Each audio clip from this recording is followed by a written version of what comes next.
a postular cuando sea la ocasión. Bueno, sin más preámbulos, queremos dar inicio a esta charla el día de hoy que se titula Pensión de alimentos y relación directa regular. Abordaremos estos dos ejes fundamentales y que por las preguntas que tuvimos en el formulario vemos que hay alto interés ciudadano, así que los invitamos desde ya a dejar sus preguntas por el chat de Zoom.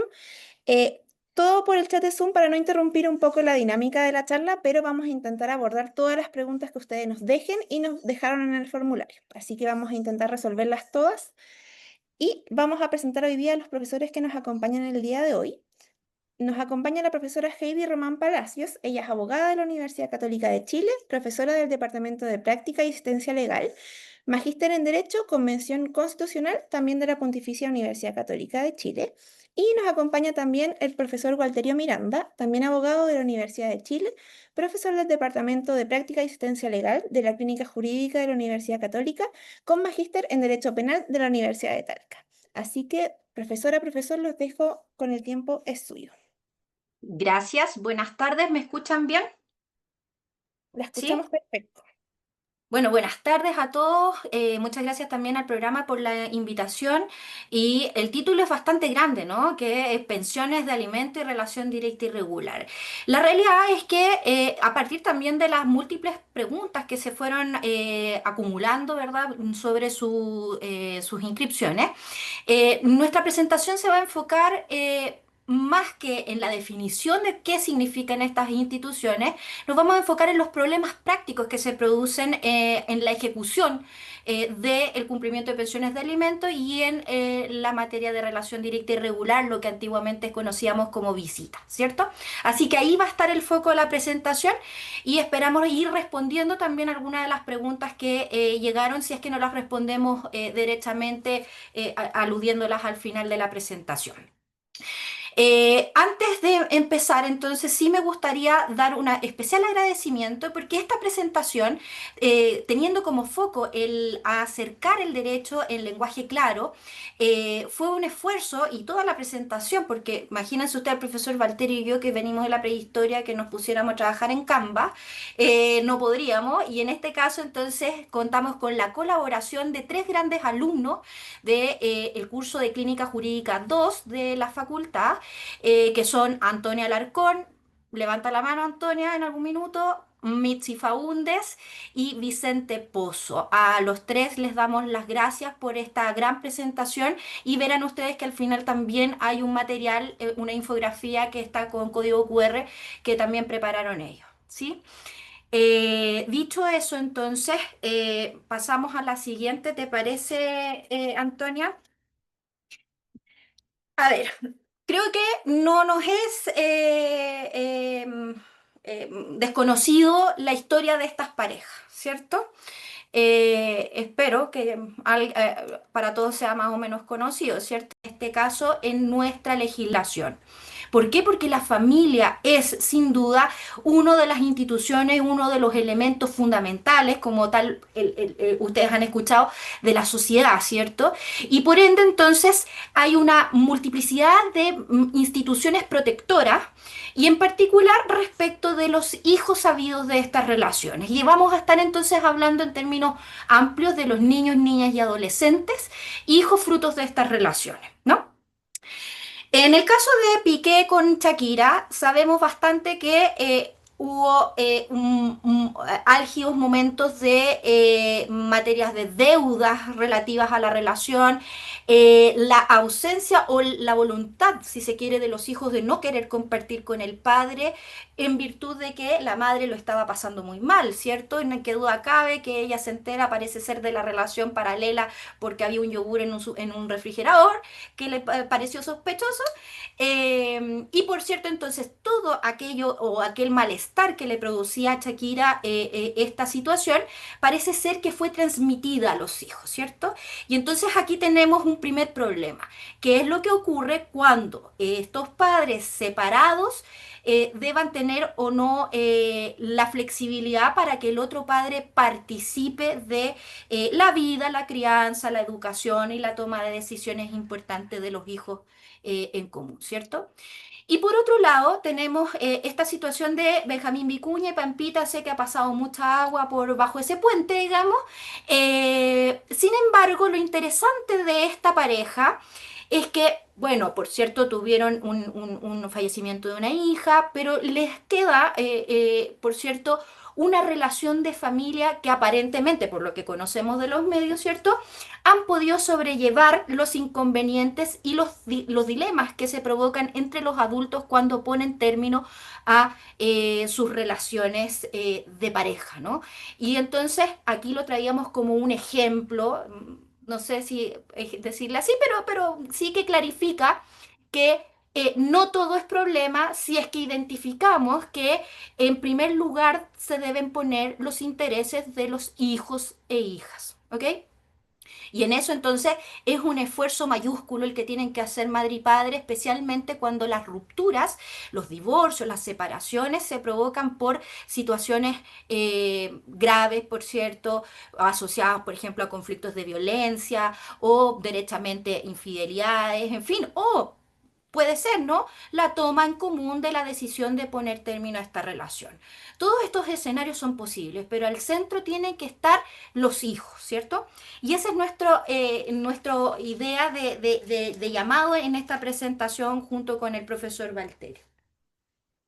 Entonces, a propósito de esto, Antonia, eh, solo mencionar que en el caso de los hijos, ¿cierto? Que son habidos de una relación, nosotros tenemos una modificación en nuestra legislación ya por allá por el año 98, 1998, muchos de ustedes no habían nacido, son muy jóvenes, que modifica el Código Civil en cuanto elimina cualquier distinción que provenga relativa a los hijos que provenía de la institución del matrimonio, vale decir, desde ese momento en adelante, todos los hijos nacidos dentro o fuera del matrimonio van a tener los mismos derechos, ¿ok?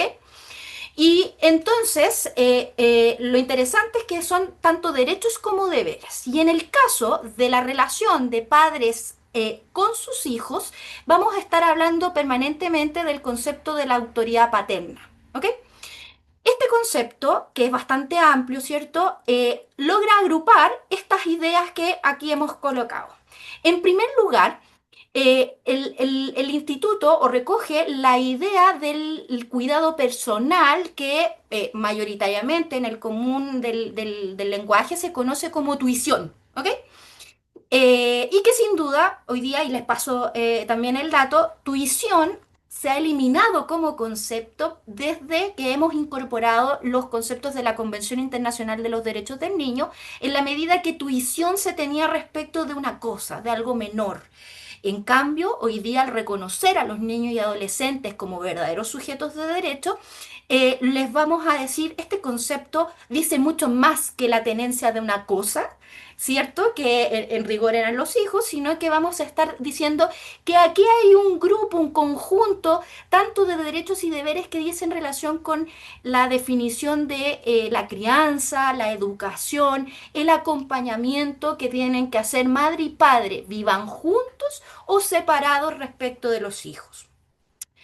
Y entonces, este instituto del cuidado personal, la relevancia que tiene es que de él van a emanar estos dos elementos también provenientes de la autoridad paterna, por cierto, ¿no?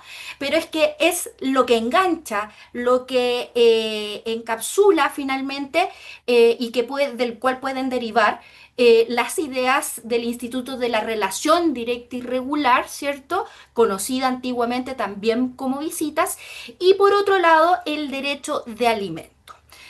Solo un par de ideas respecto de esta triada de derechos y deberes o institutos, como le decimos. Y es que a contar de ciertas reformas que se han incorporado, como ya decía, a partir de la Convención Internacional de los Derechos del Niño, eh, ahora deben tener en consideración algunos principios que van a informar la comprensión y luego la ejecución del cumplimiento de estas instituciones, ¿no?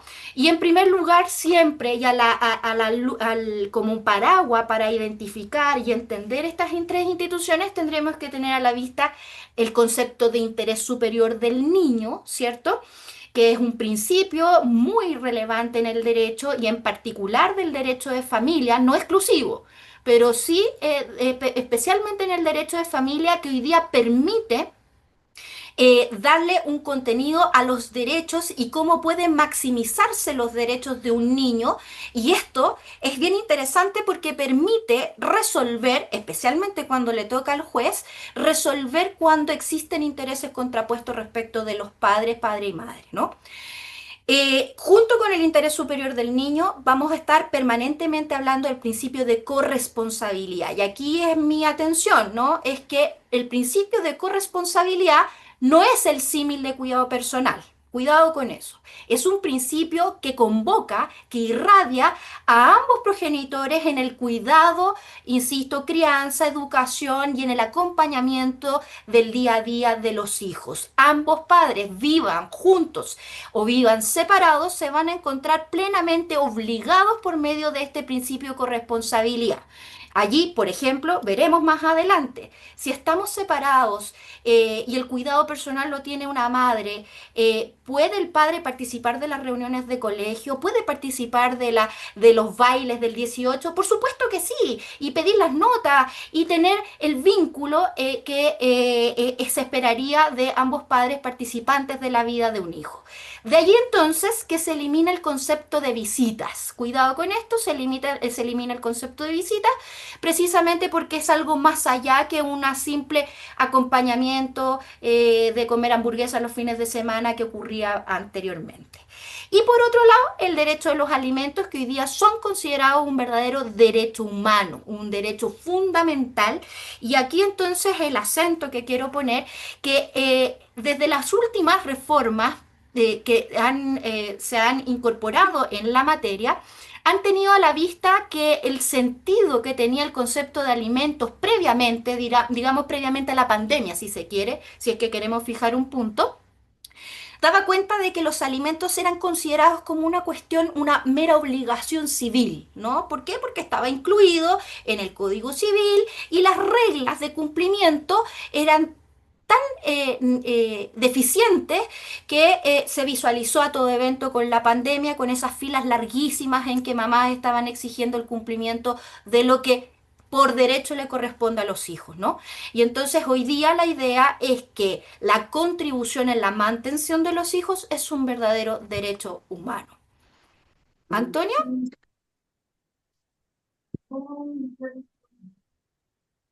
profe- ¿Cómo están? Aquí voy a participar yo.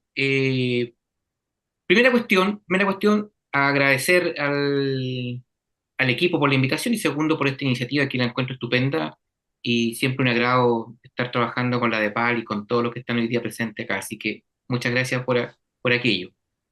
Segunda cosa, y enganzando un poco también ahí con lo que decía la profesora Heidi, nosotros nos encontramos en un sistema en el cual tiene que existir un mejor y un mayor respeto a los derechos fundamentales y especialmente mirados desde el punto de vista de la infancia y de la niñez. Y bajo esa lógica, obviamente hoy día tenemos un sistema jurídico, bajo la lógica de la norma, de la ley, de la regla, como uno quiera establecerlo, que garantiza ciertos derechos y ciertas obligaciones para uno u otro adulto responsable, padre o madre, y también ciertos derechos que tienen los hijos actualmente respecto de qué pueden o no se puede hacer respecto de una determinada materia. Eso es una cuestión hoy día que ha ido ganando terreno y esto siempre lo explico porque la gente dice, bueno, ¿por qué le pasa esto a un vecino o a un pariente? A mí me pasó. Sí, todas las situaciones en materia de familia, especialmente alimentos, relación directa y regular, y el tronco del cual emanan estos derechos, que es la autoridad paterna, eh, quedan supeditados a reglas y principios que no son rígidos, sino que van a ser determinados caso a caso según las circunstancias particulares de ese niño, de esa familia, de ese entorno. Entonces, todas las posibilidades de solución respecto de un niño en estas materias es viable en la medida que no perjudique lo que tenemos como principio rector desde 1990 en adelante, el principio del interés superior del niño. Ese principio de interés superior tiene que ser respetado, amparado, protegido por el tribunal, por los jueces, por los padres y por todas las instituciones para efectos de garantizar un mejor desarrollo de ese niño en la mejor de las posibilidades, aptitudes que pueda crecer en el ámbito de la libertad y los derechos para efectos de su desarrollo personal, espiritual, moral, en todo ámbito. Teniendo ese paraguas como elemento rector, uno puede mirar estas instituciones que decía la profesora Heidi respecto al derecho a alimento y respecto de la antigua nomenclatura de visitas, porque efectivamente ya no se va, el padre no va a visitar a los niños, sino que es un padre que está involucrado en la relación y en el compromiso del desarrollo íntegro de su hijo a través de la coparentalidad. Obviamente el lenguaje cambia y el lenguaje hoy día es relación directa y regular. Por eso la gente lo tiende a simplificarlo con siglas y queda en la RDR, una relación directa, permanente, en forma padre-hijo, hijo-padre-madre, inclusive abuelos hoy día, y regular porque lo que establece el sistema es que haya una continuidad para que exista una mejor relación entre los padres y los hijos en términos amplios, no solamente mirando el punto de vista del padre del sexo, sino que padre en términos genéricos. Dicho aquello se han establecido una serie de mecanismos, los más amplios posibles, la mayor posibilidad para efectos de que quede regulado una relación directa y regular o un juicio de alimentos bajo las lógicas de la autonomía de las personas, bajo la lógica de la libertad y bajo la lógica de que son los primeros llamados a solucionar el problema, el conflicto y dejar de lado las disputas entre adultos para poder colocarse como centro de operaciones solamente al hijo o la hija.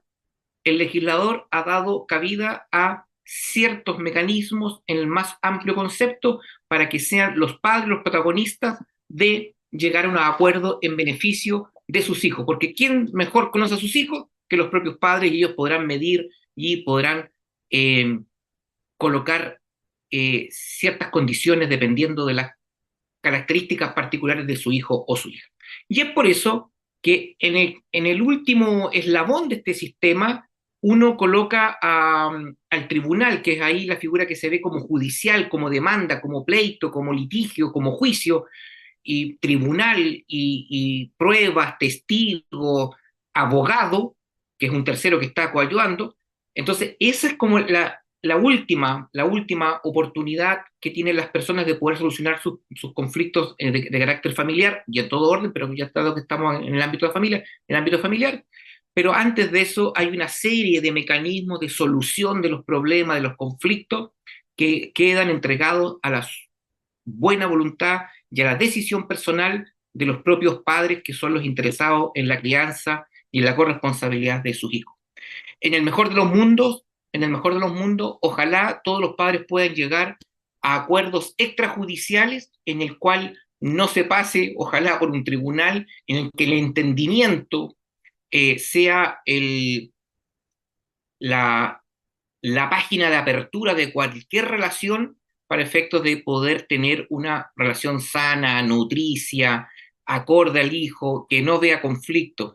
Y en eso el legislador dice, ¿son válidos los acuerdos extrajudiciales? Claro que son válidos, y pueden haber acuerdos que jamás se judicializan en el mundo de las personas y pueden funcionar perfectamente a todo orden en la medida de que no se produzca un conflicto. Hay obviamente bemoles desde el punto de vista de jurídico, desde el abogado, que siempre estamos diciendo, ojo, siempre las relaciones de familia van cambiando, van mutando en el tiempo, puede formarse un problema, un conflicto, es mejor judicializarlo, aun cuando esté pacífico, judicialicemos para efectos de que quede constancia en alguna parte. Es una solución, depende de cada una de las partes, pero lo que les quiero plantear es que la solución tiene que partir y nacer de los primeros interesados en solucionar el conflicto, que son los padres de ese niño o esa niña. Si no hay posibilidad, no nos entendemos entre papás, mamás, ¿hay mecanismos de solución? Claro que sí hay mecanismos. El legislador ha colocado otros elementos arriba de la mesa para poder solucionarlo, y es lo que hoy día en la actual justicia de familia, desde el año 2005, desde que está en vigor la justicia de familia como tal, tribunales de familia, existe una institución que se llama mediador o mediadora, la mediación, que como su palabra lo dice, media para llegar a un acuerdo, para solucionar un conflicto, para unar criterios, para ser una especie de amigable componedor de este problema familiar y tratar de solucionarlo para efectos de que tenga una vida de carácter pacífico y pueda llevarse a cabo cualquier tipo de relación. Y ahí está o ingresa a la institucionalidad lo que nosotros llamamos, y muchos de ustedes seguramente han escuchado, vamos a un mediador, a una mediadora. Ahora, pueden haber mil preguntas respecto de esto. ¿Quiénes son mediadores en este país? Hay personas especializadas en eso, hay personas que están que han estudiado el tema de la mediación, hay cursos de especialización para mediar, no es cualquier persona que medie, hay instrumentos, hay mecanismos, hay, hay estrategias para poder acercar posiciones y llegar a un acuerdo lo más consensuado posible en términos pacíficos, y eso obviamente se estudia y los mediadores tienen esas herramientas para poder ayudarle a las personas. ¿Dónde se puede conseguir un mediador? Simple, hay unas mediaciones que son de carácter público, que uno se pincha los links y ya está todo metido en el sistema, en la web, y ustedes, Mediaciones Chile, puede llegar a cualquier mediador buscando los parámetros en términos de jurisdicción, territorio, si es hombre, si es mujer, con especialidad en materia de alimentos, de RDR, de cuidado personal, lo que ustedes quieran. ¿Todo aquello se puede mediar? Sí, todos los conflictos de familia se pueden mediar, salvo que son algunos que son inmediables, como por ejemplo, si alguien quiere divorciarse, no va a ir a mediar un divorcio porque tiene que pasar por un tribunal. Pero en estas materias en particular que estamos viendo, alimentos, relación directa y regular, el gran paraguas del cuidado personal, claro que son mediables y puede haber un tercero que haga ese trabajo. Sin perjuicio de eso, no queremos llegar con un mediador y queremos hacerlo nosotros como papá, mamá y contratar abogados, también se puede hacer. Si quieren hacerlo con un tercero a través del tribunal, judicializando la causa, y quieren que un consejero técnico a través del tribunal ya pueda llevarlo a cabo dentro del proceso judicial, interpuesta la demanda, ya el conflicto judicializado y eventualmente no se pudo solucionar previo a aquello, el sistema también da la posibilidad de que en el sistema judicial, en el tribunal, se pueda mediar, llamémoslo así, no es técnicamente la palabra, pero se pueda solucionar el conflicto en el mismo tribunal a propósito de la interposición de una demanda para un criterio. Pasa mucho. Este país tiene una cultura que si no se lo dice un tercero, y ese tercero con autoridad, que básicamente un tribunal, un juez, un consejero técnico, alguien que entregue la autoridad, por lo general hay una cultura de que no vamos a obedecer, no vamos a hacer caso, salvo que alguien me lo diga o me lo haga saber como tercero imparcial. Eso quiero solamente redondear este pequeño capítulo diciendo que las posibilidades de acuerdo están intactas desde el día 1 hasta el día 500, hasta antes de que se dicte sentencia. Las posibilidades de que las partes sean las protagonistas del acuerdo está intacto. El sistema favorece, ayuda, promueve y aplaude a todos aquellos que pueden solucionar el problema y el conflicto a través de una solución pacífica, sin pasar por un tribunal, sin pasar por una demanda, sin pasar por un juicio. El tribunal, el sistema está armado y articulado para evitar justamente que se llegue a un tercero imparcial, que es un juez, para efectos de que se pueda solucionar el conflicto, mirado siempre el interés superior del hijo en concreto para solucionar el conflicto familiar. Si se me queda alguna idea, la podemos retomar después, pero para ir avanzando también dejo ahí el tema. Gracias, profesor. Previo, Antonia, em, tal vez algo que no señalamos al inicio, ¿verdad, Alterio? ¿Mm? Y es que, bien, nosotros nos vamos a estar refiriendo permanentemente a la relación entre padre, madre y hijos, sabidos de la relación, ¿cierto? Estas materias también podrían predicarse o extenderse a otros miembros de la familia. ¿ok? Y precisamente en estos tres puntos que conversamos del cuidado personal, régimen directo y regular y los alimentos, a propósito de una de las preguntas que llegaron y que entiendo ya hicieron en el chat, que es respecto de abuelos, por ejemplo, qué derechos y deberes tienen. Entonces, por cierto que desde ya ahí podemos señalar que estas tres instituciones también podrán predicarse de estos terceros, pero también hay otros como tíos eventualmente y que puedan participar, ¿ya? Solamente he hecho esa aclaración. Y antes, ahora sí, Antonia, pasemos a la siguiente lámina.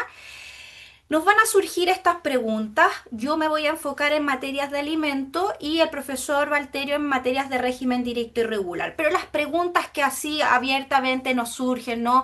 Es que qué hacer si no se paga la pensión, qué pasa si no se puede pagar la pensión. O sea, ahí hay una cuestión de un factor externo, ¿cierto? Si no me dejan ver a los hijos, se pueden cambiar las visitas, suspenderlas, en fin, ¿no? Entonces, a propósito de esta idea, y ya antes de entrar a los elementos de cumplimiento de las pensiones de alimentos, valga decir algunas ideas sobre la determinación en primer lugar de los alimentos, ¿cierto? Entonces, tal como lo decía el profesor, a todo evento se van a preferir los acuerdos. Si estos acuerdos son, y como que nos perdimos un poco con el Wi-Fi, ¿sí? A todo evento, los acuerdos pueden ser por cuestiones como ustedes deben conocer, las transacciones, las escrituras públicas, pero finalmente lo conveniente es que siempre esto pase por la autoridad del juez para que le dé cierto valor de tal manera que en el futuro pueda, si es que existen desavenencias, exigir su cumplimiento. Pero también es importante considerar que una vez que se determina lo que le llamamos nosotros los alimentos primigenios, los alimentos primarios, estos también podrían ser variados en el caso de que las cosas o los elementos que se consideraron, estos variaran, ¿no?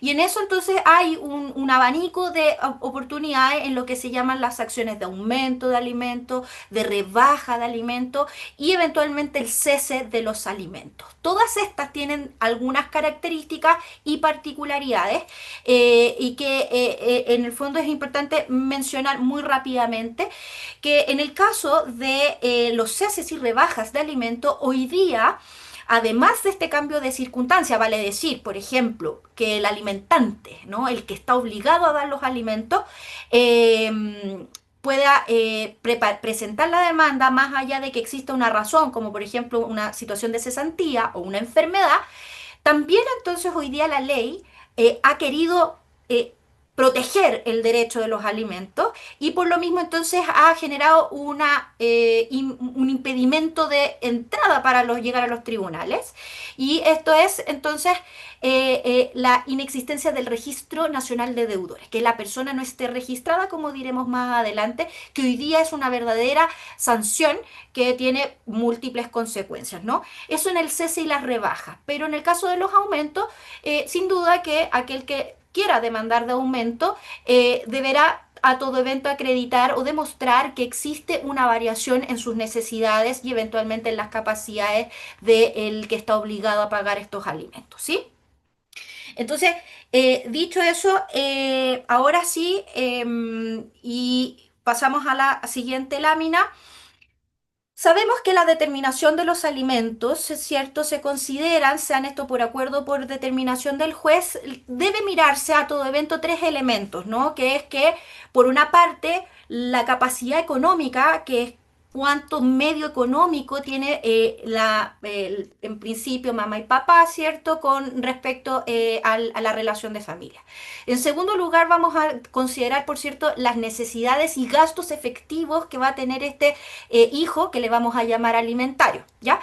Y estos elementos deben considerarse al momento de tasar las necesidades y finalmente fijarla en la pensión, sea por acuerdo o el juez. En el caso del juez está obligado a considerar estos elementos para la regulación de estos mismos.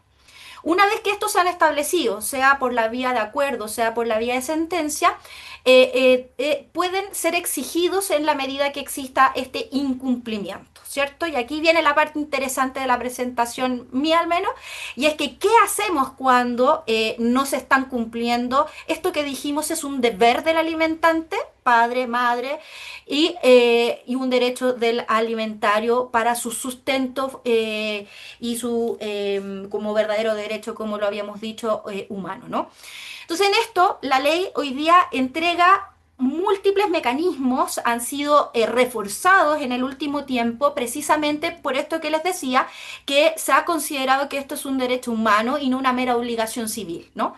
Y por esto entonces tenemos una ley específica, que es la ley 14.908, muy antigua en su número, pero muy reformada, que ha incluido lo que le vamos a llamar mecanismos de apremio, si se quiere, y entre los que son más resonados, ¿cierto? Tenemos la opción de solicitar arrestos, que son nocturnos en principio, pudiendo pasar a arrestos completos.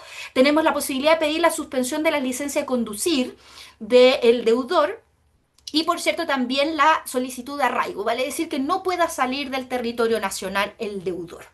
Pero hoy día tenemos otros que son mucho más útiles, ¿no? Porque nos permiten poder acudir a un patrimonio que pudiera estarse ocultando, si se quiere, previo al año 2020 y antes de las reformas constitucionales. La verdad es que el alimentario muchas veces quedaba sin su pensión de alimento porque el sujeto prefería irse en arresto, digamos, dormir en la cárcel y no pagar. Y entonces hoy día se han incorporado la opción de poder recurrir a la investigación del patrimonio financiero, vale decir que el tribunal puede emitir una orden para indagar en los bancos y en los fondos voluntarios de AFP, en principio, para poder luego hacer retenciones que correspondan a los porcentajes de deuda. Eso es muy interesante porque hoy día genera mucha más efectividad en el pago. Y en el caso que este patrimonio no sea suficiente, también hoy día se permite entonces acudir a los fondos de pensión, pero del fondo obligatorio, ¿no? Y entonces aquí es lo que ustedes muy parecido conocen de los retiros de la pandemia. Hoy día, por ley, entonces se permite acudir a estos fondos, pero tal como les dije, primero hay que pasar por la etapa de la búsqueda de patrimonio financiero y una vez que esto aparezca como sin recurso, pueden pasar recién a este otro mecanismo. También tenemos otro que también puede prestar alguna utilidad, que es la retención de la devolución de impuestos, esto ocurre una vez al año y hoy día la ley ordena que sea de oficio por medio del tribunal, previamente lo teníamos que pedir los abogados, ¿sí? Yo diría que no lo agregamos acá, pero hoy día es más. Queda explicitado, por ejemplo, que al deudor de alimentos, en el caso de una solicitud de autorización de salida del país, por ejemplo, el juez con este solo antecedente podría conceder, pese a la negativa del padre, podría conceder el permiso. O sea, hay otras consecuencias, también algunas relativas a la separación judicial de los cónyuges, en fin, se han generado algunas precisiones sobre el punto. Acá dejo por separado dos asuntos que son bien interesantes, que es el concepto de retención judicial de la pensión de alimentos. Este no es en sí mismo un mecanismo de apremio, ¿ya? Porque no persigue el pago de la deuda de alimentos, lo que se ha dejado de pagar, sino lo que persigue es garantizar el cumplimiento. Vale decir que por orden a petición de las partes al tribunal, por orden judicial, el empleador, en regla general, deba retener el porcentaje que se ha decretado por pensión de alimentos, debiendo, incluso el empleador siendo obligado y sancionado en el evento que no se cumpla esta retención. ¿Ok?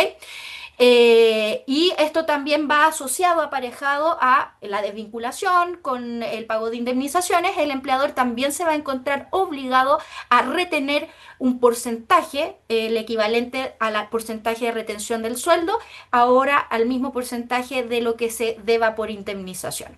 O sea, es una garantía, le llamamos nosotros, de pago. O sea, no pasa la plata por el bolsillo del obligado, sino que derechamente el empleador le deposita a esta mamá, eventualmente, que representa al alimentario.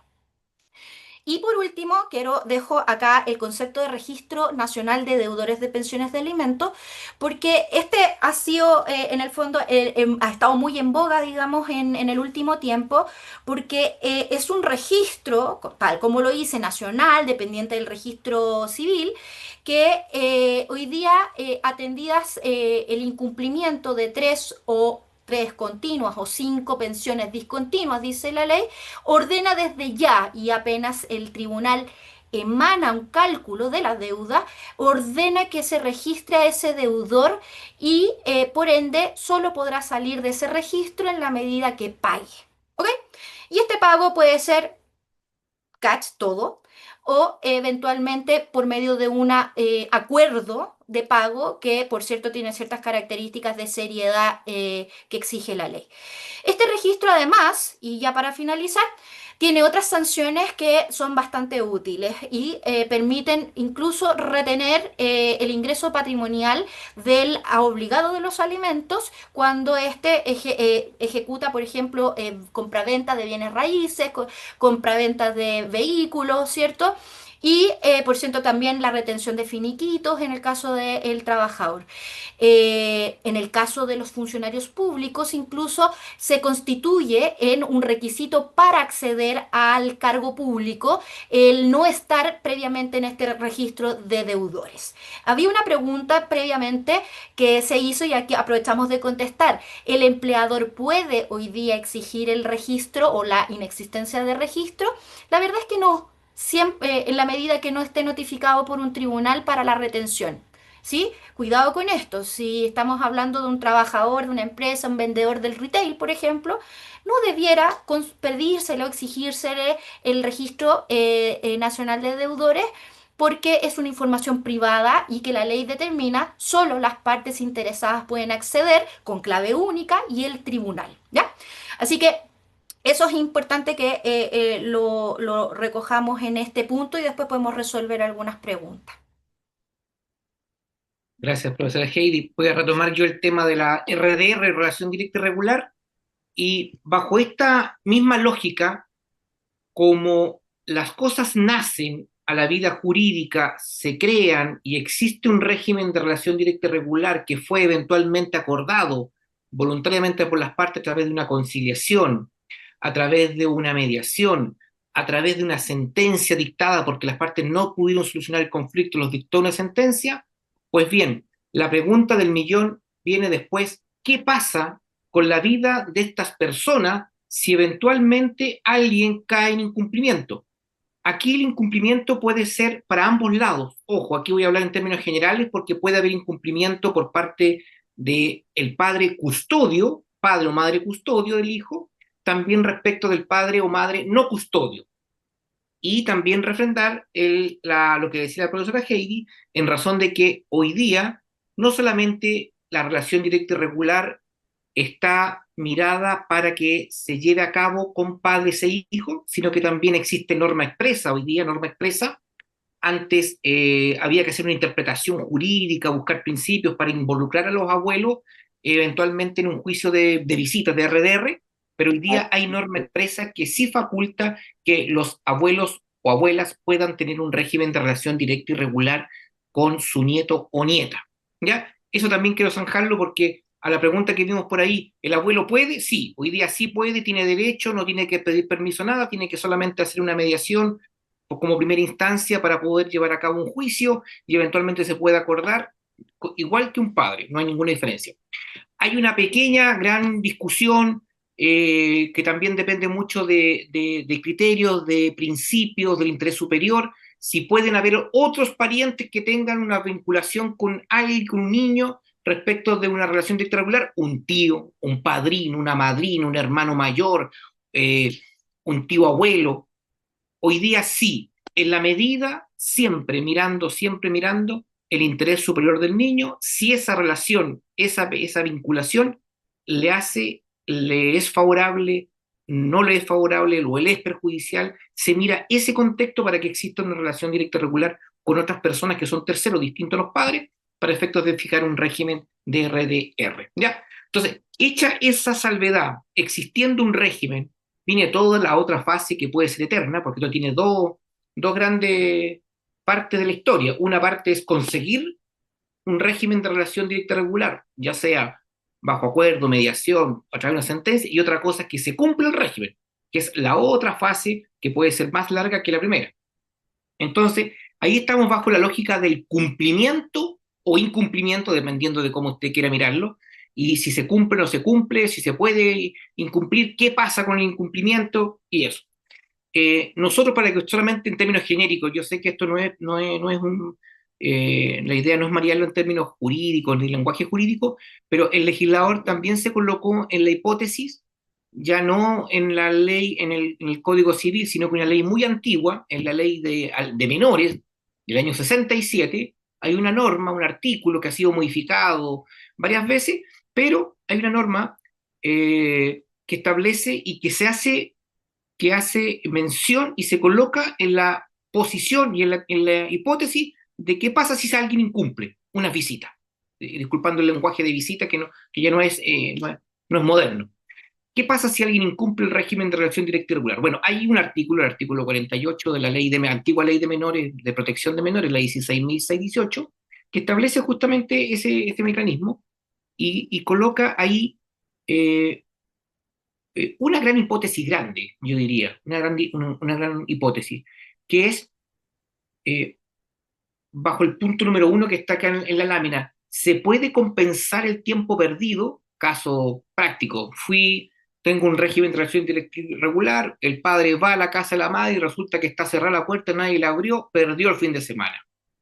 Está claro que el daño ya está hecho porque ya no se va a cumplir el régimen de relación directa regular ese fin de semana porque aun cuando exista tribunal abierto sábado, domingo, festivo, las 24 horas del día, por plazo, por ley, no hay ninguna solución en términos inmediatos porque tiene que pasar por un proceso legal que va a demorar por lo menos 3 días como mínimo. Entonces, el fin de semana se perdió. Más dramáticos son las vacaciones, más dramática la Navidad, más dramáticos son los cumpleaños, pero ¿qué pasa cuando alguien se pierde una relación directa regular, un régimen? Y ahí el legislador, la ley se coloca en una hipótesis bastante objetiva, llamémosla así, diciendo que es o no es imputable al padre custodio, o sea, el padre que está a cargo del niño o la niña, entorpece o no entorpece la relación directa regular. Y ahí se habla del término de compensar, porque el legislador dice, en la medida de que no sea imputable al padre custodio, no se compensa. Si es imputable, o sea, por mero capricho, voluntad, antojadizo, de mala onda, llamémoslo así, es obviamente compensable. La regla general, ¿cuándo pasa esto de común ocurrencia? Bueno, el niño se resfrió, se enfermó, de licencia médica, tiene un certificado médico, no tiene licencia, certificado médico. Entonces, ahí la pregunta ¿es imputable a esa madre o a ese padre que el niño se haya enfermado? No, no es imputable. Bueno, entonces no se compensa. Eso en términos generales, muy general. Aquí también hay varias variables y matices que uno podría decir, oiga, pero yo tengo un vecino que el niño está con fiebre, igual tiene las visitas, la relación directa regular. Puede ser, puede ser, no cabe ninguna duda, puede ser, porque en familia nada es tajante, esto jamás va a ocurrir, eso es imposible decirlo, sería una mentira. Y lo que les quiero yo solamente plantear, y creo que también la profesora Hedy le estamos planteando la regla general, la generalidad, los matices, los bemoles, obviamente siempre se va a escapar porque la ley está hecha para la generalidad de las situaciones, no para esas excepciones. Por lo tanto, en la generalidad, si es imputable, se compensa el tiempo perdido. Si no es imputable, uno podría decir, ya lo lamento, pero está resfriado, no es problema mío, se enfermó el niño, no hay visita este fin de semana, así que no se va a compensar nada.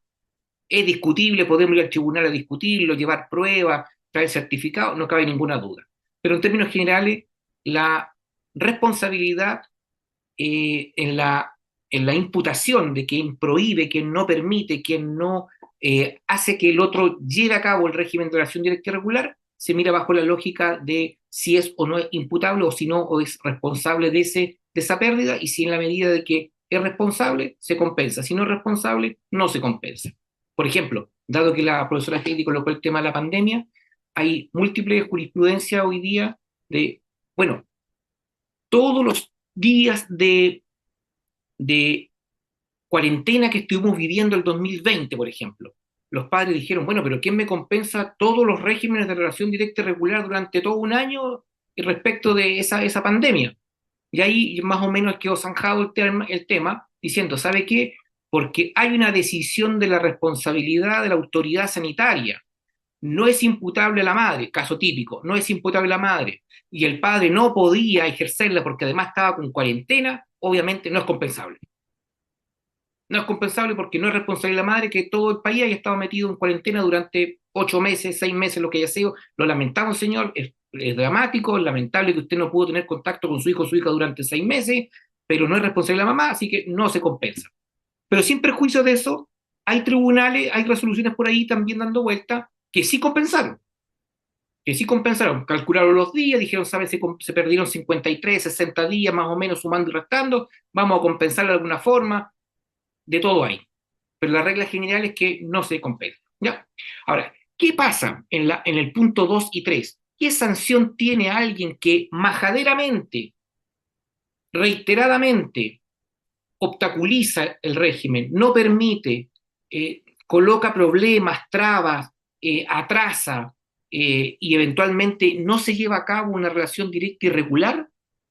El legislador también se colocó en esa hipótesis porque los seres humanos somos humanos y los humanos tenemos también un nivel de maldad intrínseca y hay personas que eventualmente no van a cumplir el régimen aun cuando venga la policía al lado a exigírselo y la ley le dice que tiene usted facultades para exigir algún tipo de apremio, sí, así como en alimento hay arresto, en la relación directa y regular también hay arresto. Si eventualmente no cumple, ¿le podemos multar? Sí, lo podemos multar. Hasta una UTM mensual de multa por cada uno de los incumplimientos. Unos dirán, oye, pero eso no es nada, o sea, es una UTM, hoy día 69.000 pesos. Bueno, es verdad, puede ser que sea mezquino el sistema en términos de sanción, pero que hay sanción, hay sanción. El arresto es una medida dura, claro que es dura. ¿Cuánto tiempo de arresto? Igual que los alimentos, 15 días, depende. El juez tiene la facultad discrecional de poder fijarla por horas, por días, por una semana, por 2 días, 48 horas, hasta 15 días. Depende del criterio, depende de la situación en concreto, depende del niño, depende de muchos factores y sí se han dado arrestos, no es muy común, seamos honestos, pero sí se han dado arrestos al papá o a la mamá que no permite la vinculación a través del cumplimiento del RDR. Hoy día, si aquí, no para extenderme, pero para darle la palabra a la profesora Heidi también, hoy día la mayor sanción que se mira para efectos de una persona que incumple reiteradamente y en forma constante y entorpece el régimen, la vinculación, porque vincularse el hijo con el padre o la madre y no custodio es un derecho respecto al hijo, no es un favor ni de buena voluntad, ni es gracioso, ni es simpático que no lo deje. Hoy día lo que se plantea básicamente como un argumento para poder demandar el cuidado personal, la custodia antiguamente, como decía el profesor Heidi, la tuición de ese padre que se ha visto constantemente impedido en la relación directa y regular, se le faculta hoy día como un argumento para poder demandar el cuidado personal, porque él es mejor garante o va a ser mayor garante para poder dar cumplimiento al régimen si el otro padre quiere cumplir el régimen.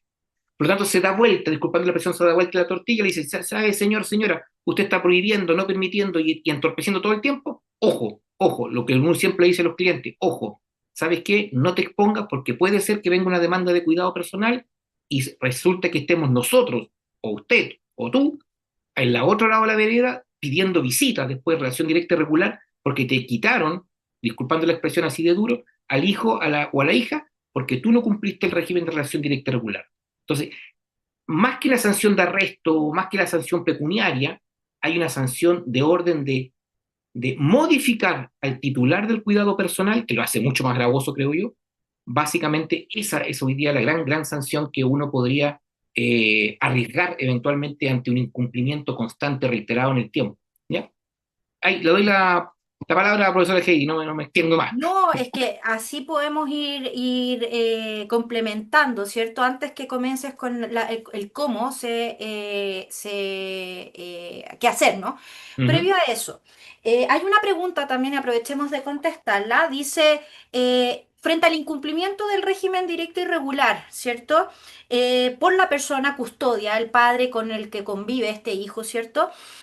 ¿Significa que hay una vulneración de derechos? Esta pregunta es bien interesante, ¿no? A Interesante. propósito precisamente de lo que indicaba el profesor Valterio.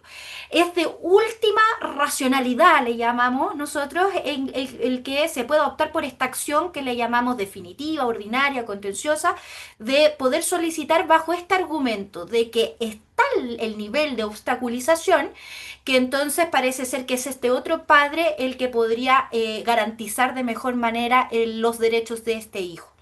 Eso es lo que le llamamos un juicio contencioso. Pero hay casos que está el nivel de vulneración o de obstaculización sin justificación alguna, que podría, insisto, y aquí pongo el verbo en este tipo de conjunción, podría permitir o habilitar la denuncia por vulneración de derechos, que es un procedimiento especial dentro de los tribunales de familia. Pero cuidado, que el tribunal no vaya a creer que lo que usted pretende es el cuidado personal o lo que usted pretende es el cumplimiento.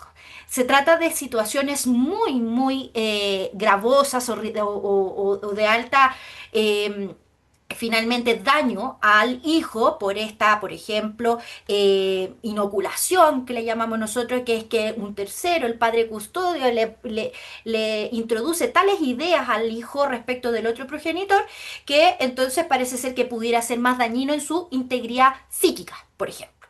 Y en ese entendido, en esa hipótesis, podría dar lugar a un procedimiento de vulneración, más cuidado que el tribunal no entienda que usted lo que pretende es un juicio de cambio de cuidado o de modificación del régimen. ¿Sí?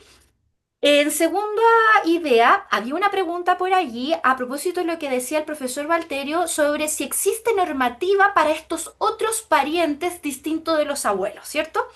El Código Civil, en efecto, escogió expresamente a los abuelos, quienes pueden demandar a visitas, el régimen comunicacional, y por cierto, que algo que no les agregué, pueden ser demandados de alimentos que son subsidiarios respecto del obligado principal, llamémosle papá o mamá que no vive con ese hijo, ¿ok?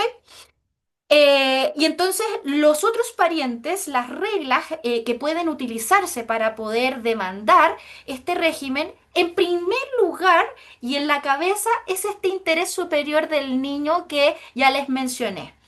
En la medida que el que demande este pariente sea, por ejemplo, un hermano o hermana mayor o un tío, pueden, siempre en la medida que justifiquen cuál va a ser el beneficio de tener este contacto.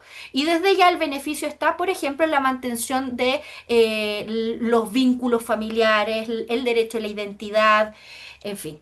Entonces, solo aclarando eso respecto de esta materia.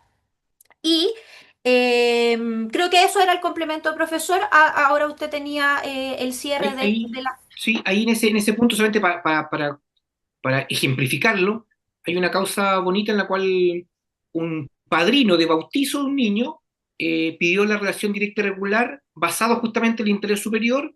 ¿Por qué? Porque lamentablemente el padrino se enojó con el papá, se perdió la relación de amistad y era muy débil, pero resulta que él acreditó en el tribunal que tenía un contacto permanente con su ahijado, con su ahijado, con su ahijado, y obviamente, tampoco esto es importante porque siempre la gente pregunta, bueno, yo quiero una relación directa y regular que me corresponde por ley, Ujú, pero ¿qué es lo que usted quiere? No, lo que me corresponde por ley. Bueno, no existe un régimen por ley en términos de tiempo. Puede ser en el absurdo una hora, puede ser en el absurdo los 30 días, 15 días, una semana. Entonces, claro, en la medida de que no sean los papás o la mamá los que piden, los abuelos, los tíos, los padrinos, los hermanos, el legislador no fija fecha, no fija tiempo, no fija duración, y es el juez en su prudencia, si es que llegamos a un conflicto, empieza a determinar los tiempos que, en razón del interés superior que le hace bien al niño, tener contacto con X personas. Por ejemplo, los abuelos, regla general, los abuelos hoy día, no sé, un fin de semana al mes, o un sábado al mes, o el cumpleaños del abuelito o de la abuelita, que tenga una vinculación a lo menos una vez por mes el nieto con su abuelo. Con los tíos será lo mismo. Entonces, no hay una norma que diga cuánto tiempo voy a estar, a diferencia de lo que pasa en alimentos, que uno tiene ciertos parámetros objetivos. En la relación directa y regular no existe en ninguna parte, ninguna ley que diga, ¿sabe qué? Por papá le corresponde tanto tiempo, por tío tanto tiempo, por abuelito tanto tiempo. Eso no existe. Va a depender siempre, siempre, en razón del interés superior, si esa vinculación le es favorable al niño. Y segundo, el tiempo va a quedar supeditado a varios factores, porque tampoco la idea es que tenga mucha relación directa y regular con varios parientes, y resulta que tenga tanta agenda el niño que al final no tenga ninguna vinculación con el papá o la otra mamá. Entonces, claro, es una cuestión también de sentido común y práctico. ¿Ya? Eso. Valterio, y Valterio, y digámosles entonces también a los que nos están escuchando, que cuando tú dices prudencia del juez, hoy día que ha estado tan en el debate, digamos, el rol de los jueces, de todas maneras hoy en día se han regulado, se han agregado ciertas normas que permiten al juez tener ciertos criterios que le permitan determinar, por ejemplo, si es conveniente o no que este hijo o nieto tenga este vínculo o este sobrino con su tío. Y entre esos criterios, todos esos, por cierto, está la información pericial, eventualmente, informes, opinión del niño o adolescente. Esto es fundamental el día de hoy. Nuestra ley, legislación contempla que los niños pueden siempre y deben participar de las decisiones judiciales en atención a su edad y madurez, ¿cierto?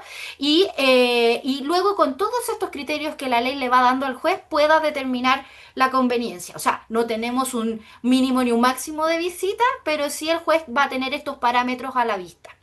Así Sí, que eso era importante tal vez sí, y en ese destacarlo. mismo punto también hay, que se me ha escapado, también es un parámetro realista, objetivo, la edad del niño o la niña, porque no es Claro. lo mismo fijar un RDR a una guaguita lactante, a un niño de 4 de 7 que a un joven de 16. Ahora, Mm. todos entendemos que niño en este país es menor de 18, ¿ya? O sea, el paraguas es 18 años, ese es el paraguas. Y en ese paraguas, obviamente el juez se va a ir ponderando cuánto es el tiempo. Y aquí también te está dando mucho en la cotidianidad del día a día.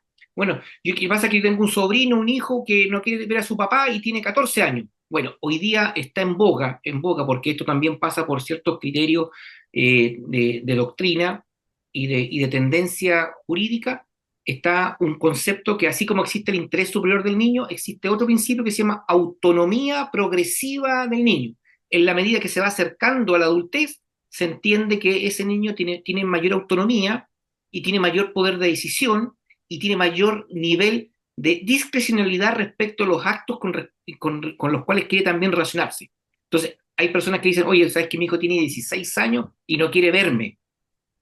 Por más que le coloquen el mejor juicio del mundo y el tribunal fije fin de semana por medio, si el niño no lo quiere ver a los 16 años, no va a haber una posibilidad, más allá que existan obviamente siempre hay parámetros excepcionales, pero en términos generales, realistas, es muy poco probable que un niño de 14, 15, 16 años que no quiere tener vinculación ni con el abuelo, ni con un tío, ni con el papá o la mamá, vaya a tenerla porque un juez se lo diga. No, no, es muy... El tema, yo creo, no sé si la profesora Gini comparte, pero yo creo que el tema de la relación directa y regular hoy día en este país está circunscrita básicamente la discusión, la pelea y el conflicto a niños menores de 12 años hasta por ahí, Ujú. 12 años, dependiendo de la madurez, porque tampoco es lo mismo un niño de 16 que tiene un síndrome, por ejemplo, de Down, un problema de Asperger, un problema de TEA, u otra cosa de incapacidad que tiene una madurez intelectual y psicológica menor que lo que presenta físicamente. Pero más o menos, en términos normales, temporales, yo diría que 10 12 años hoy día es donde se juegan las fichas, los papás, las mamás respecto a la RDR. Después viene un segundo tiempo en el cual la autonomía progresiva tiene mucho, mucho que decir y básicamente, no digo que el niño decida, pero hay Ujú. un Eso. gran, gran, gran peso de lo que el niño está diciendo. ¿Ya? Eso es importante, profesor. No es que exista este mito, hay que derrotar este mito Mm. de que existe una edad específica en que los hijos definen o toman las decisiones. ¿no es cierto? Va a depender de la edad, pero el profesor dice que más o menos hasta ese momento uno puede dar la pelea.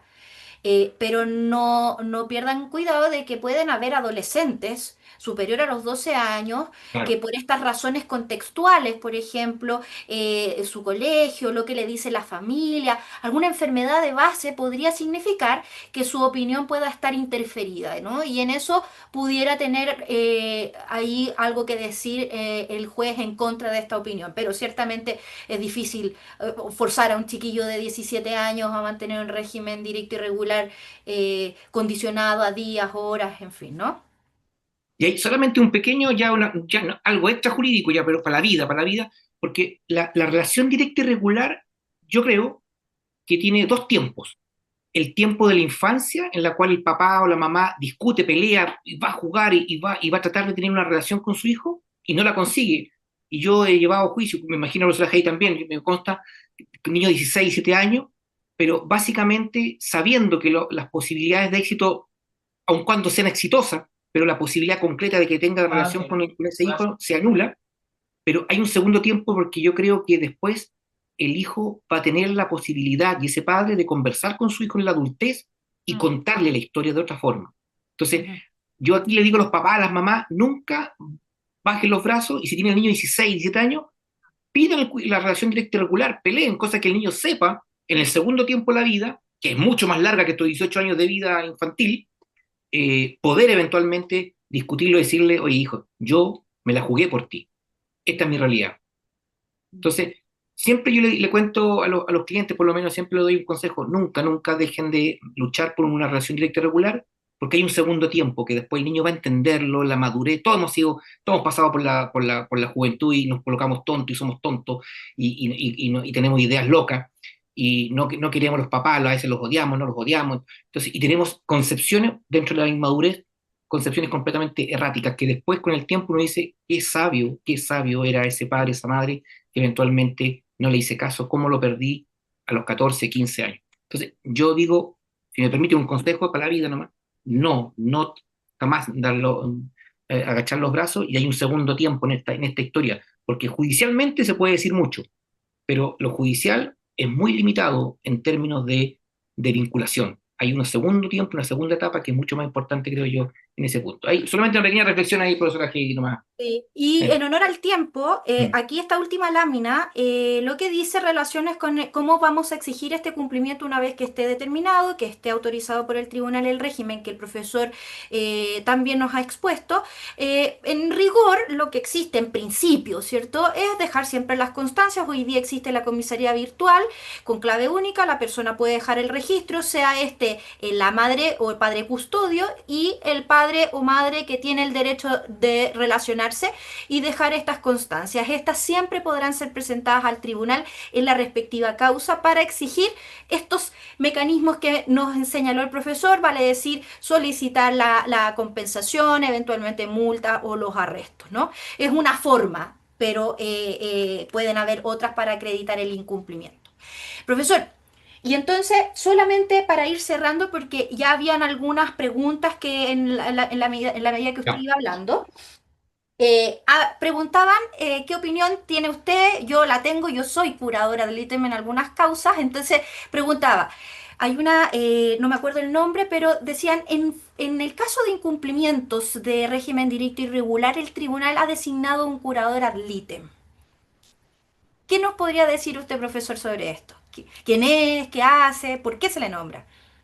Ah, el curador ad litem, una palabra obviamente un concepto latino, es abogado del litigio o en el litigio, ad litem, litigio, y hoy día es un derecho que está consagrado legalmente, un artículo, el artículo 19, hay norma expresa, que en toda juicio en el cual esté involucrado los intereses de un menor de edad, debiera existir un curador ad litem que proteja esos intereses. ¿Por qué? Porque a veces se polarizan los intereses del papá o la mamá y por lo tanto queda invisibilizado este niño o esta niña. Entonces, ¿quién hace reflotar el interés, la opinión, el concepto y la autonomía de ese niño o esa niña? Es el curador ad litem que se vuelve un representante y que le tiende a transmitir al tribunal la visión desde el punto de vista de ese niño, de ese joven, al juez. Entonces, el curador ad litem es una figura jurídica, es un actor procesal que representa los intereses del niño o niña dentro del juicio en el cual se va a tomar una decisión respecto de su vida en ámbitos importantes, como el caso de la RDR, como el caso del cuidado personal, en el caso de la adopción, en el caso de una medida de protección. En ese tipo de situaciones, obviamente que tiene prevalencia. La ley no se colocó en el contexto de decir solamente cuando esté la causa en tramitación va a haber curador ad litem, o solamente cuando esté la causa en cumplimiento va a haber curador ad litem, sino que establece que en todo proceso. Y se ha entendido en términos amplios aquello, y yo no veo ningún problema, ninguno, que es más, creo que las causas de cumplimiento a veces son más largas, tienen más duración que la causa propiamente tal, y obviamente en el entendido del cumplimiento el curador ad litem juega un rol importante en el cumplimiento de la relación directa regular. Entonces, si me preguntan a mí si es positivo, claro que es positivo. Yo lo he pedido, he logrado, hay cierta resistencia en los tribunales porque dicen que el sistema está colapsado, que no hay muchos curadores que puedan dar respuesta a esto, y por lo tal son relevados y quedan supeditados solamente en la primera fase, la parte del litigio, el juicio propiamente tal, pero en la etapa de cumplimiento hay jueces que fijan curadores ad litem para efectos del cumplimiento de esa relación. Ujú. Profesor, y había una pregunta, Anita fue quien nos hizo esa pregunta, así que le agradecemos. Y quedó una pregunta en el tintero a propósito que yo mencioné sobre las sanciones del registro y qué pasaba con el empleador. Y Rubén Gutiérrez me preguntaba, entiendo que se refiere a un funcionario del Servicio de Protección Especializada, que es un servicio muy específico que depende del Ministerio de Desarrollo Social de la Subsecretaría de la Niñez, ¿no? Eh, la respuesta está en la ley que crea el registro de deudores. Fíjate, Rubén, hay un artículo, el artículo 36, que señala expresamente que en el caso de cualquier tipo de funcionario, ¿sí? No distingue si es a contrata, si es a cualquiera de las figuras administrativas, sino que prestando un servicio en la administración pública, él tiene el deber de demostrarse lo del registro de deudores y eventualmente queda sujeto a ciertas obligaciones, ¿ya? También esa ley tiene reglas especiales respecto de senadores, diputados, pero obviamente los honorables no van a tener estas dificultades, ¿no? Ya. Pero ciertamente intentamos ahí resolver algunas preguntas y quedó otra que probablemente les sea de utilidad, porque había mucha pregunta sobre hasta cuándo se deben pagar los alimentos, ¿no? Y en esto solamente decirles que la regla, y aquí chan, los papás se van a caer de espaldas, la pensión de alimento por regla general se debe de por vida. Y ustedes me van a decir al tiro, ¿pero por qué? Si no, si la ley dice hasta los 21, yo he escuchado que hasta los 28. La regla general es de por vida en la medida que las condiciones y las circunstancias que ameritaron su dictación se mantengan. Esto está pensado en hijos que, por ejemplo, tienen una enfermedad que los deja postrados, que no pueden por sí mismos obtener lo necesario para subsistir, ¿sí? En una vida adulta independiente. Pero entonces, cuando no estamos bajo esta hipótesis, en rigor, los alimentos se deben hasta los 21 años. Este es el último resabio que existe de las edades de mayoría de edad en nuestro país, pero se deben entonces hasta los 21 años, a todo evento. Y si están estudiando, será hasta los 28. Y habían varias preguntas sobre la educación técnica. ¿Sí? La educación técnica se ha entendido que en el momento que se termina la educación técnica, el avanzar, por ejemplo, a un término, una carrera profesional, estaría cubierta por el derecho de alimento hasta estos 28 años, ¿ya? Lo que no estaría cubierto, para que lo sepan, son los posgrados, las segundas carreras, porque ya se entiende que ese hijo alimentario ya tiene las herramientas para la vida independiente adulta. Eso yo creo que era lo que le quedaba como en el tintero. Sí, muchas gracias, profesores. Muchas gracias por también resolver las preguntas del chat, las preguntas que nos llegaron por el formulario. Para ir terminando, me gustaría hacer una última preguntita que nos dejaron por el formulario y que tiene que ver con las herramientas para acreditar y valorizar los cuidados al momento de fijar la pensión de alimentos. Si ustedes pudieran dar algún tip, algo en lo que fijarse, etcétera. Profesor, Sí, o- gracias, profesora Heidi. es una institución, entre comillas, nueva de concepto jurídico. Ahora, sin perjuicio de eso, los tribunales siempre lo valorizaban igual bajo otra lógica, pero hoy día hay una norma expresa y si bien es cierto, no hay también, aquí el paraguas es amplio, el legislador no fijó un parámetro objetivo y no dijo, ¿sabe qué? Los cuidados de los niños van a tener tal valor en esta situación socioeconómica, si hay un niño es esto, si son dos niños esto otro, no se colocó, lo dejó completamente a criterio, sana crítica del juez que conoce del problema judicial en concreto de ese caso y va tasando los cuidados que tiene ese papá o esa mamá, custodio, respecto de ese o esos hijos. ¿Y qué es lo que hace el juez básicamente? Se objetiviza de cómo o cuánto podría costar el cuidado en una condición objetiva eh, en términos de ayuda para efectos de que ese dinero que se está llevando a cabo a través de los cuidados se pondere dentro de la pensión de alimentos. Entonces, ¿qué es lo que hacen los tribunales hoy día? Dicen, bueno, si yo tuviese que contratar a una nana, una cuidadora, a una persona que haga las labores propias de la casa y yo tenga que salir de la casa y no quedarme en la casa, esa labor, ¿cuánto costaría? Porque está bajo la lógica de este resabio histórico de que la mujer en la casa no trabaja. Entonces, el contraargumento es, no, trabajamos el doble, porque además de hacer el trabajo fuera de la casa, llegamos a la casa a trabajar, a cuidar a los niños, las tareas, llevarlos al médico, amanecernos, cuidarlos, trasladarlos al deporte, llevarlos al cumpleaños. Todo eso tiene un valor. Y ese valor, el juez tiende a ponderarlo, más o menos, también es una cuestión súper arbitraria, pero dice, ¿sabe qué? Hoy día el sueldo mínimo está en 509, 510.000 pesos, a lo menos esto costaría esto, y lo ponderan eso en esas condiciones. Pero obviamente va a depender de cuántos niños son, de las condiciones especiales del niño, si es sano, si es enfermo, si tiene más actividad, no tiene más actividad, la edad del niño, mil cosas, y también del estatus socioeconómico de esas personas para efecto de tasarlo en términos proporcionales y acordes a sus actuales condiciones socioeconómicas. Ujú, ujú. Perfecto, muchas gracias profesor, muchas gracias profesora. Creo que tratamos de abarcar la mayor cantidad de preguntas del público que habían, pero la verdad hubieron muchas, así que lamentamos si algo quedó fuera del tintero, pero intentamos abarcar los temas más que se repetían durante la charla y queremos agradecer nuevamente a los profesores que nos acompañan el día de hoy, doña Heidi, don Walterio, muchas gracias por estar acá en esta tercera charla abierta al público. Como vieron tantas preguntas, me gustaría invitar a los alumnos, a las personas que están conectadas, a conocer un poco del programa de formación jurídica para trabajadores y empleadores.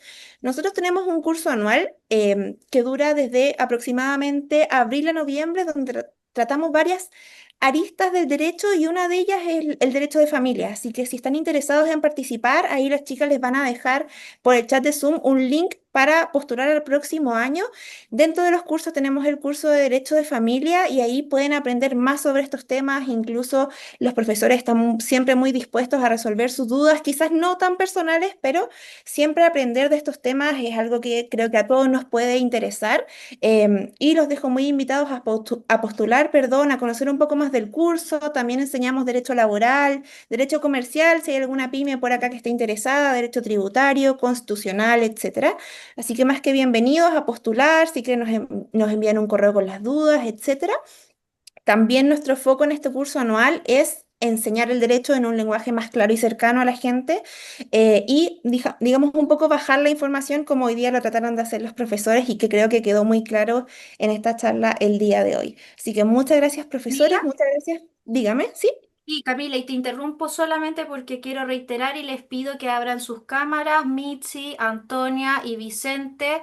Quiero reiterarles el agradecimiento, abran sus micrófonos, digan hola. Ellos prepararon, nos querían preparar un guión, no lo quisimos forzar porque ellos tienen muchas obligaciones, pero son alumnos de quinto año que con mucha dedicación prepararon lo que en apariencia estas 9 láminas podría parecer poquito, pero les significó bastante estudio para poderles transmitir claramente todas estas materias que son de mucho, mucho contenido. Así que les agradecemos a Vicente, Mitzi y Antonia su No, trabajo. Gracias. excelente. No, excelente. O sea, de hecho, nos facilitaron un montón, porque yo realmente soy torpe para las láminas. Imagínate, con esa calidad, no, nunca hubiéramos llegado. Muchas gracias a usted, por darnos esta oportunidad.